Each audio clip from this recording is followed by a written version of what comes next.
a man who helped launch the first Palestinian uprising against the Israeli occupation back in 1968, an uprising famously known as the Intifada. His name is Mubarak Awad, a Palestinian-American advocate of nonviolence who was deported from Israel after an 8-month fight with the government to remain in East Jerusalem, where he was actually born.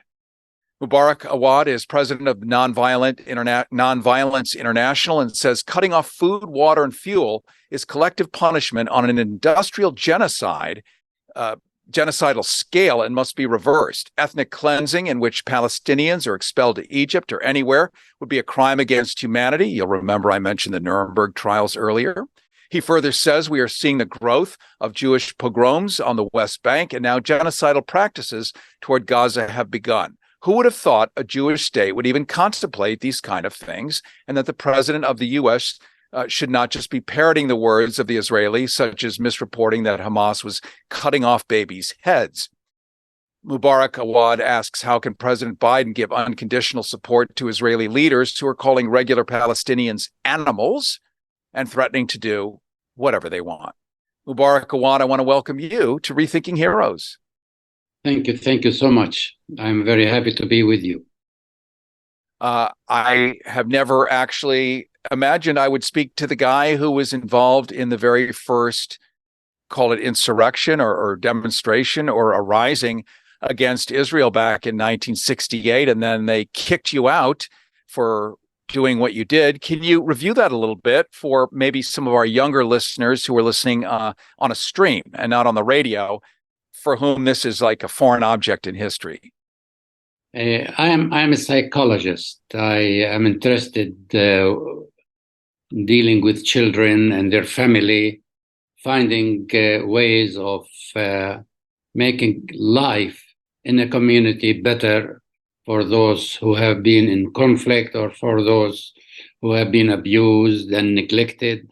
So that's after my finishing my education in the United States, I went back home and I created the Palestinian Counseling Center to work with children whose parents are in prison, or work with families and try to understand that trauma is an important part of the society which have been under occupation.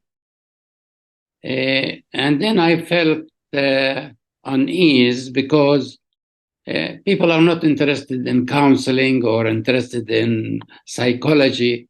They really are interested in the whole political idea. We are under occupation and we have to get rid of this occupation. It have been going for so many years and it's not going away.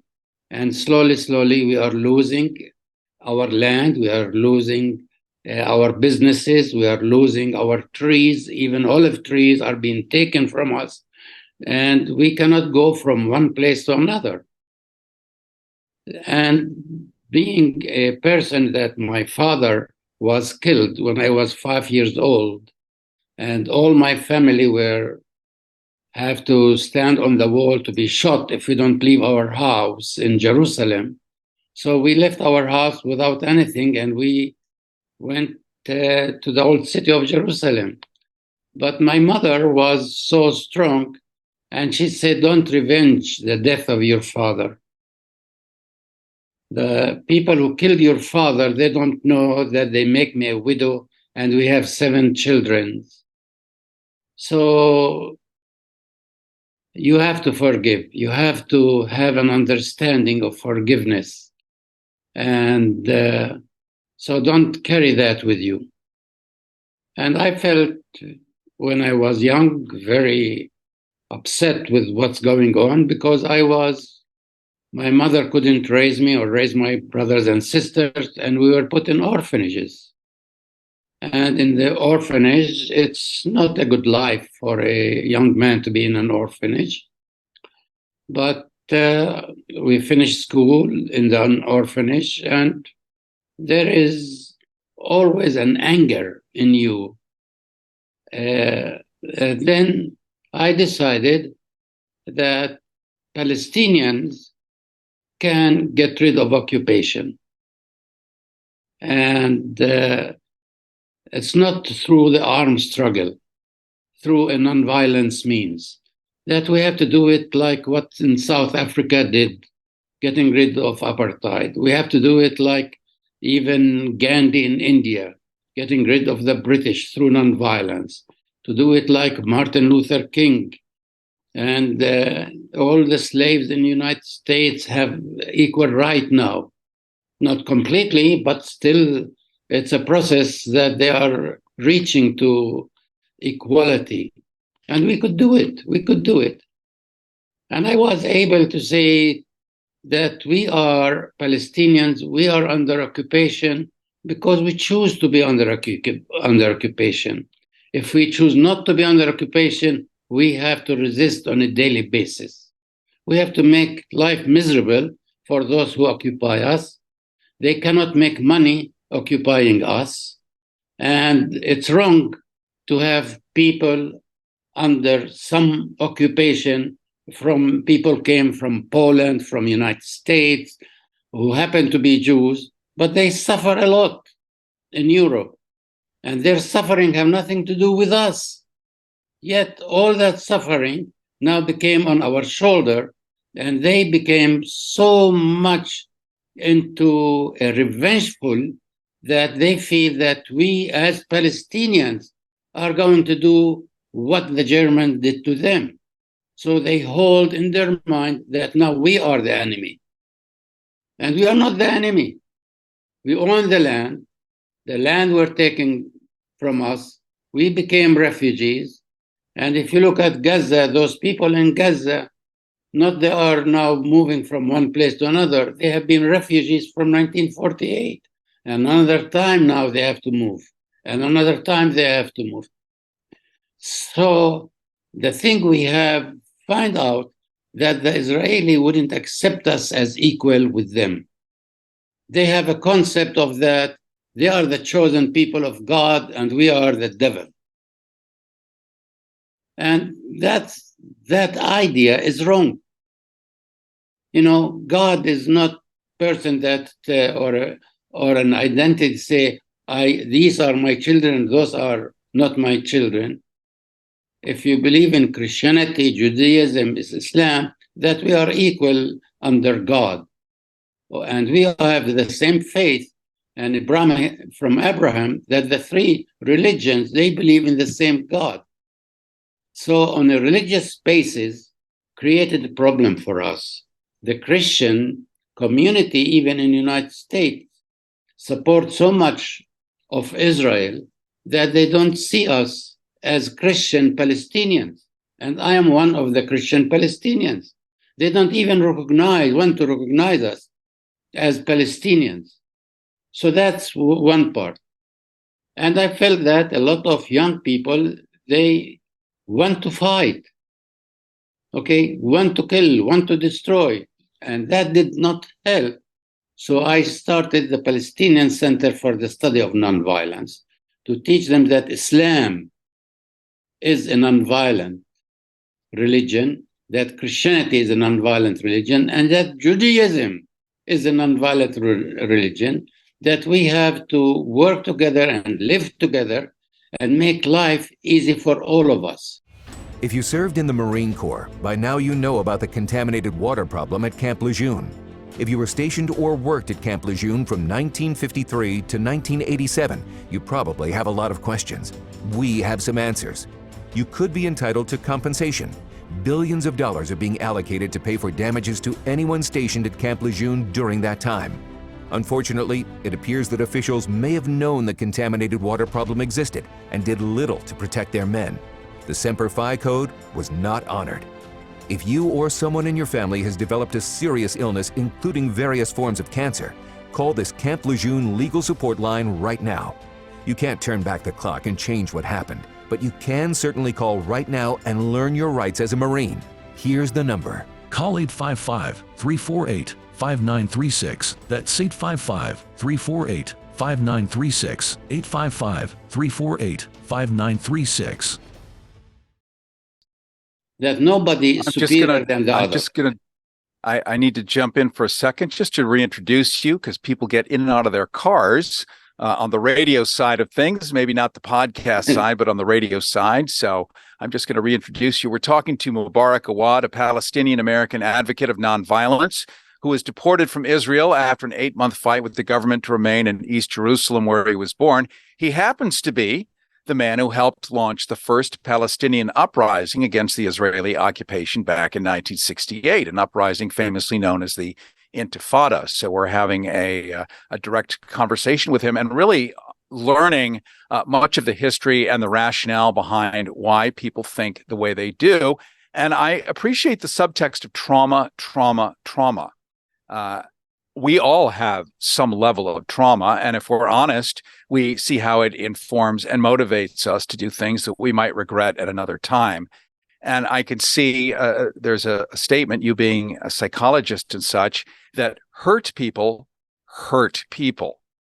And it just really is truly a fact. I also find it interesting that when the Romans were occupying Israel forever ago and didn't let the Israelis leave, or, Palestine as it was then, and everyone had to stick around, at some point, people started to convert to Islam. So in many ways, Palestinians, whether you're Christian or this or that, everyone sort of comes from the same DNA, but it's just like a costume change, and now you're the enemy. But you're almost the same people, right? We are the same people. We are the same people. And many Jews became Muslims, many Christians became Muslim, and many Muslims became Jews, and many Muslims became Christians. So that's mixed, okay? But after 48, things became more clearer that I am a Jew, I am a chosen person, I have the right for this, and you don't have the right for that. And we have to make it very clear to the Israelis that we don't want occupation. You cannot continue occupying us. All the countries in the world who have been occupied by Turkey, by other countries, they got their freedom.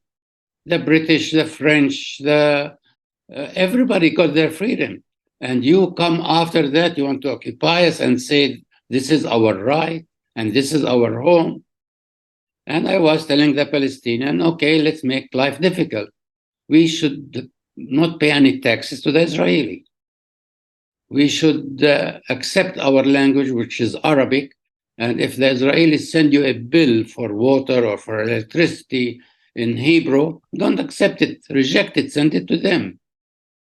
And the Israelis start uprooting olive trees, uprooting all those vegetable trees so that people would not live on the lands. So we start planting olive trees all over.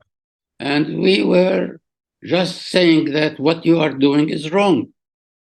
And confronting not only the Israeli government, but the Israeli non-profit organization, Israeli Knesset, Israeli people in school. And we say, hey, even in a synagogue, I used to go to the synagogue and say, you cannot worship God and occupy us.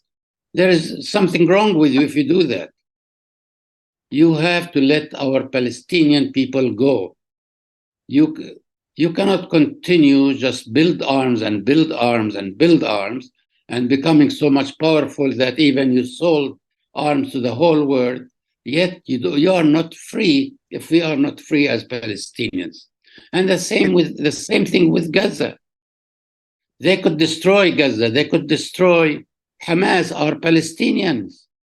They are not coming from somewhere for aliens. They are Palestinian, and they have a political party, which is Hamas, but not everybody in Gaza is Hamas. Like not everybody in the United States is one of the parties, Democrat or Republican. We have many parties, and Israel have many parties, yet they wouldn't accept Hamas to be a Palestinian party, okay?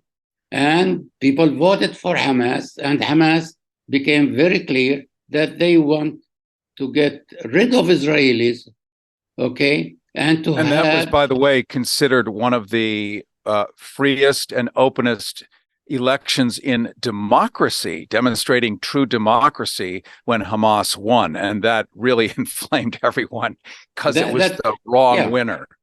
Yeah, and this is irony, and the irony is now with our president George Bush when he says that we support Ukraine.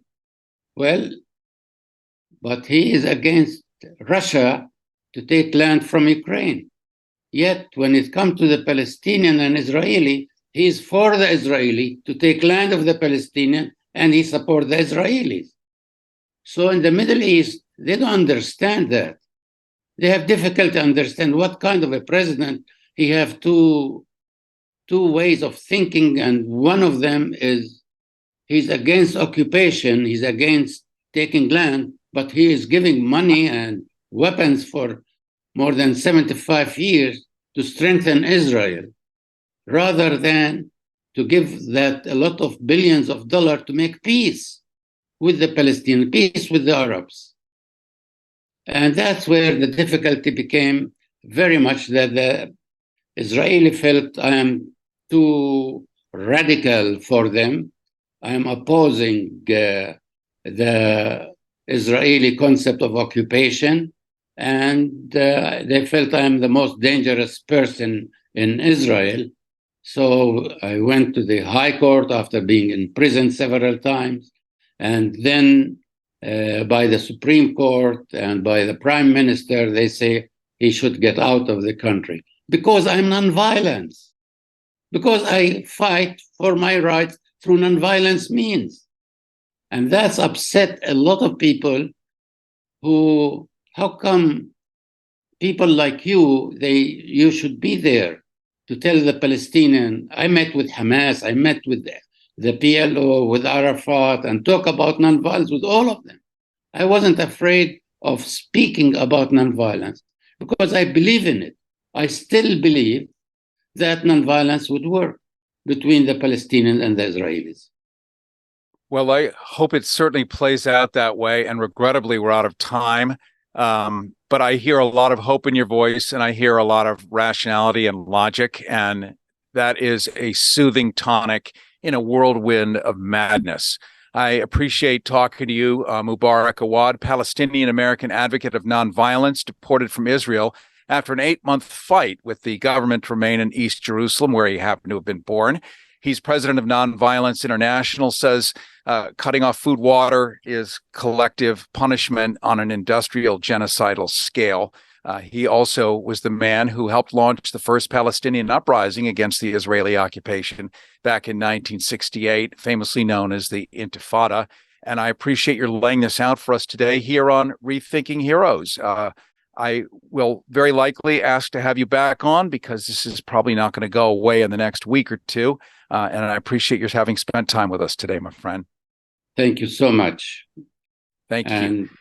And we are interested in peace. The world interested in peace, and let's build peace rather than building war. Thank you. Okay.